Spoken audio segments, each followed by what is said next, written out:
এটা হচ্ছে উল্টো রথের দিন।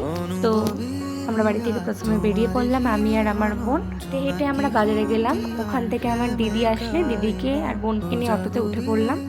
তো সেখান থেকে আমরা হুদুর মেলায় চলে আসলাম। এখানে ঠাকুর ছিল, ফোনটা এত হ্যাং করছিল দেখাতে পারিনি। তো সেখান থেকে আমরা সোজা মেলায় গেলাম। তো ওখানে খাদ্য মেলা বসেছিল মেইনলি, মানে জিনিসপত্রের থেকে খাবার বেশি। তো ক্যামেরাটা আমি হঠাৎ করে অন করেছিলাম, ও বুঝতেও পারেনি যে ওর সামনে ক্যামেরা ছিল। তারপরে আমার বোনও একটু হাই করে দিল। ওখান থেকে আমরা মেলায় চলে গেলাম। একেবারে অনেক কাদা ছিল, ভীষণ কাদা ছিল, অর্ধেক মেলায় উঠে গেছিল, মানে ভাঙা মেলার থেকেও খারাপ অবস্থা দোকানপাটের। তারপরে আমার বোন একটা ক্লিপ কিনবে, তারপর সুন্দর দুটো ক্লিপ কিনে নিল। ওখান থেকে দিদি ঘুগনি নিয়ে নিল, ও একটু ঘুগনি খেলো, আর আমি আর বোন গেছিলাম ফুচকা খেতে।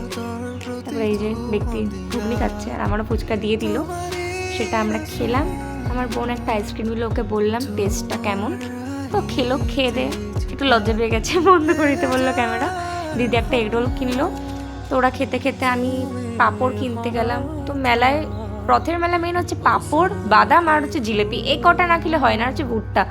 তো সব কটা আমি জিনিস নিলাম, সেগুলো নিয়ে দিদির কাছে গেলাম, নিলাম নাও খাও। তারপরে ও বললো না খাবো না। সেখান থেকে আমি কিছু খাবার বাড়ির জন্য নিলাম। সোজা বাজারে এসে দুটো মিষ্টি নিলাম। তো আজকের ভিডিও এখানেই শেষ হচ্ছে। টাটা সবাইকে।